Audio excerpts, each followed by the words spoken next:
Welcome to another episode of Badass Banking. I've been absent for quite some time working at Movin', and that continues. And this episode is actually sponsored by Movin'. And today we're with John Findlay. Is it Findlay or Findlay, John?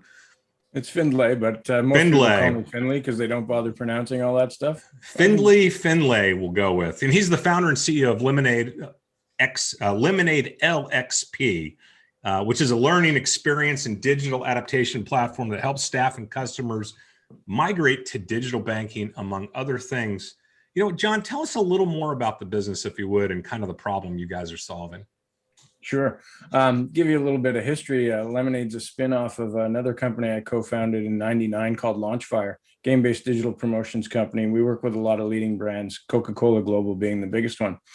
And the promotions that we design are always designed to educate consumers. And it was that educate piece that kind of got us into the banking space.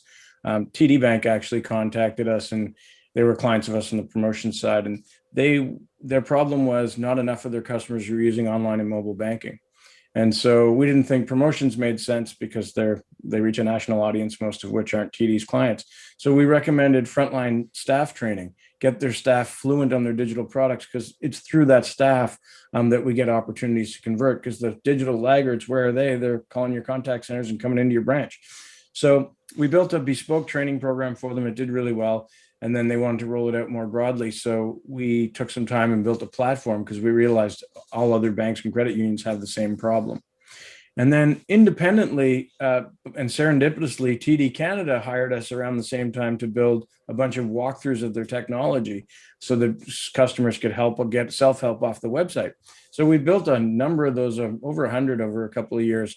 And then the tech changed and we had to change them all. And TD wasn't happy about that. Neither were we. So we suggested that we should build a platform. So we built a platform that allows you to very quickly author walkthroughs and simulations of your tech.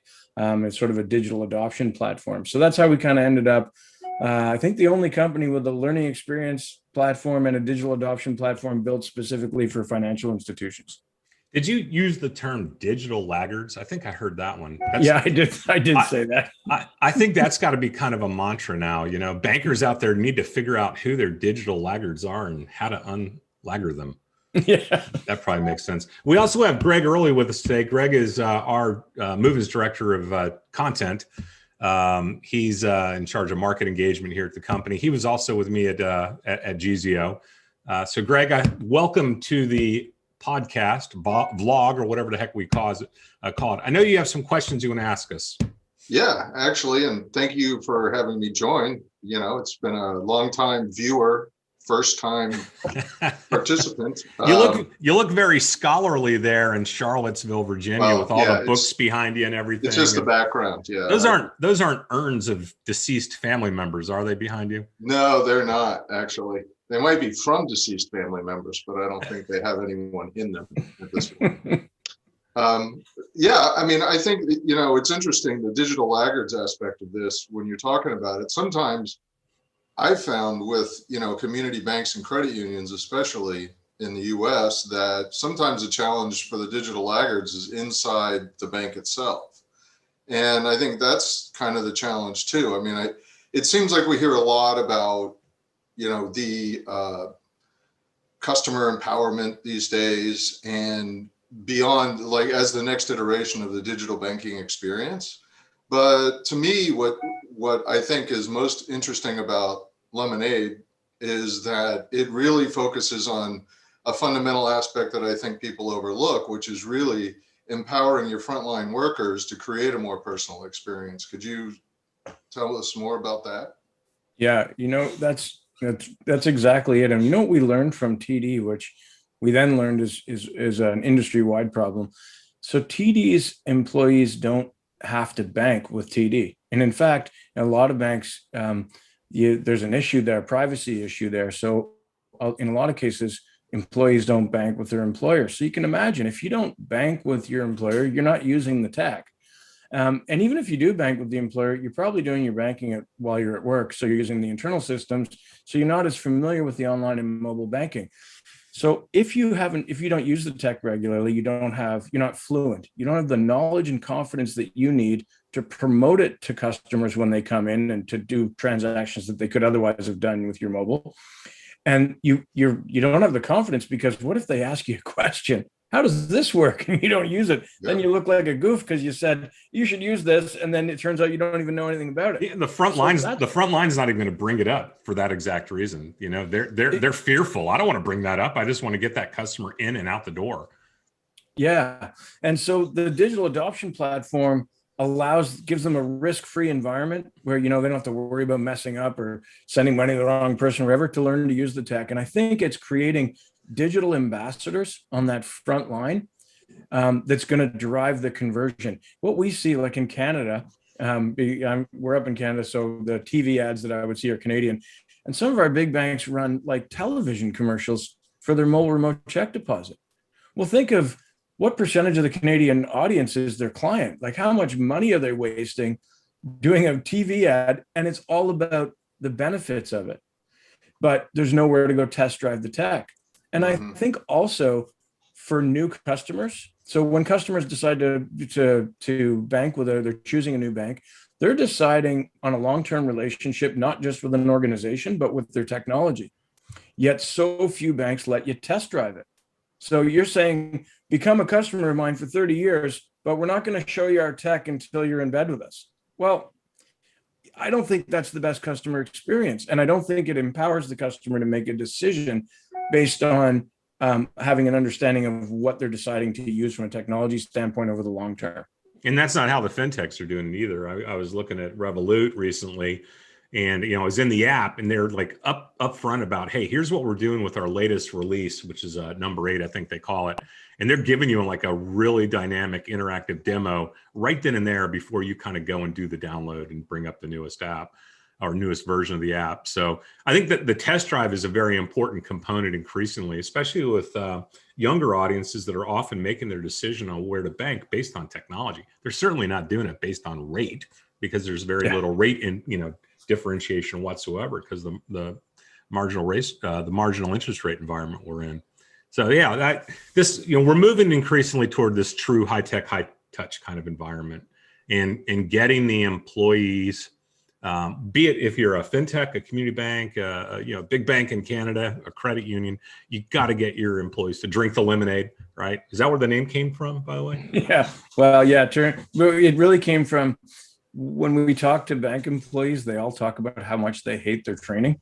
And it's not really the bank's fault. It's usually because it's compliance training and it's delivered in an awful way with systems of record. So we were like, we got to turn those lemons into lemonade. So that's kind of how we came up with the name.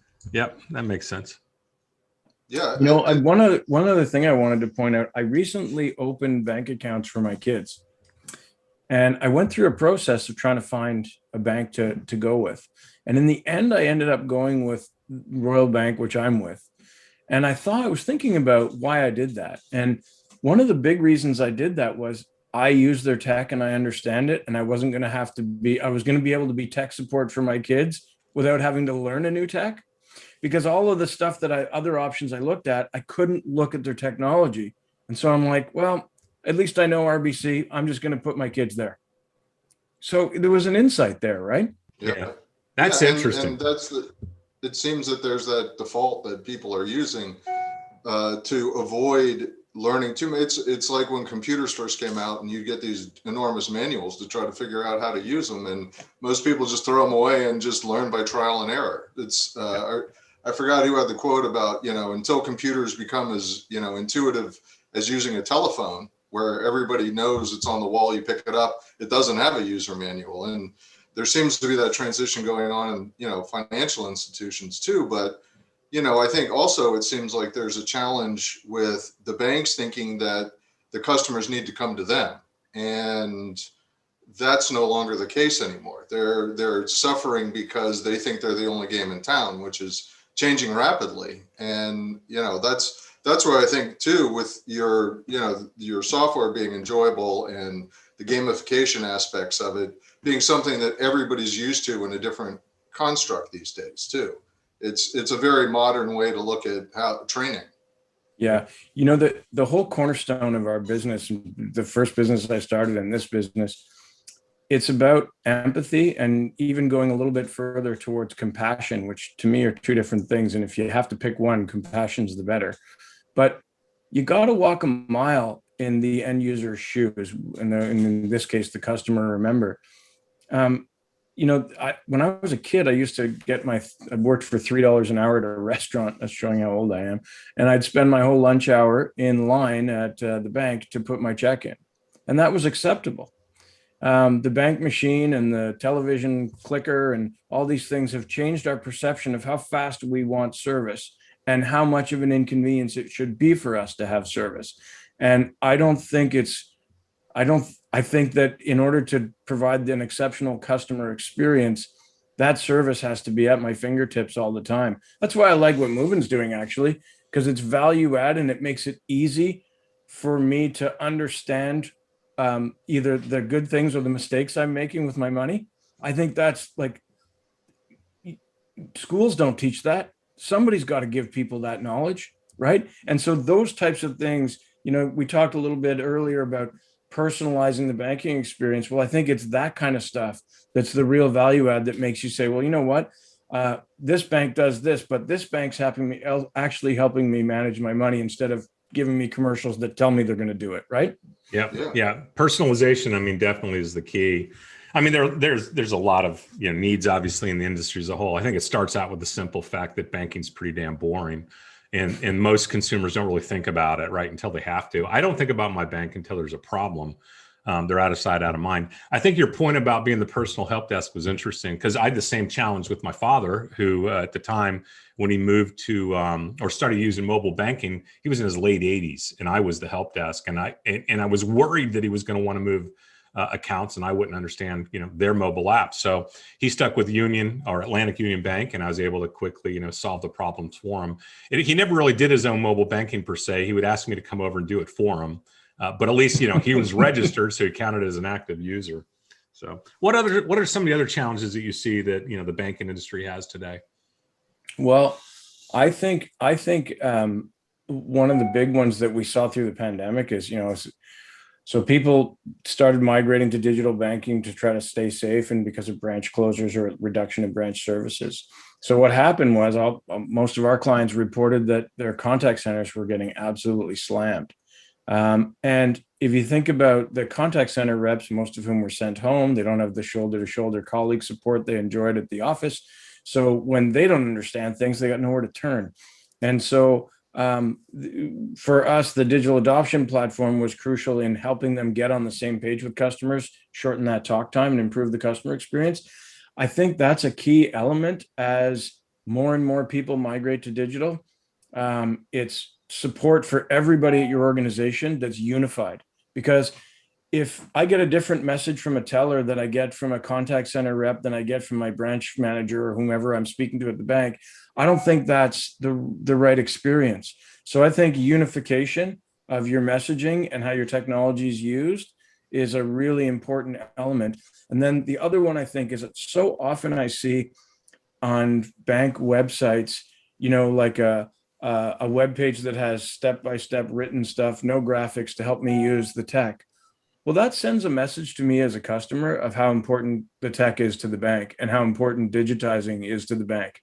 Obviously, if it's nested way down in your menu path on your website and then it's a really crappy experience, obviously it's not a big deal for you guys, right? Yeah. So to me, I think the banks have to say, this is important, and we're going to make the investments in our people and in all of the messaging that we give to our customers, that this is where we're going and we're dedicating to making an excellent experience for you. Yep, that makes sense. Gregg, any other questions? No, I think that's about it. I think one observation that I would make is there seems to be a resonance here, and we talk about personalization of digital banking, but I think also it's a humanization of digital banking. And that seems to be where we're really moving. And like you were saying, John, with the call centers, the call centers and the tellers, for example, might have two different motivations, where the call centers are like, get them on, get them off. that humanized service, that personalized service is going to be different than it is in the bank. So, I mean, I completely agree that I think there has to be a uniformity of training and something that prioritizes, offering the product and the human experience when somebody reaches out to the humans. I remember James Robert Lay and I talking at a presentation in Texas years ago. We called it the HX meets UX, the human experience meets user experience.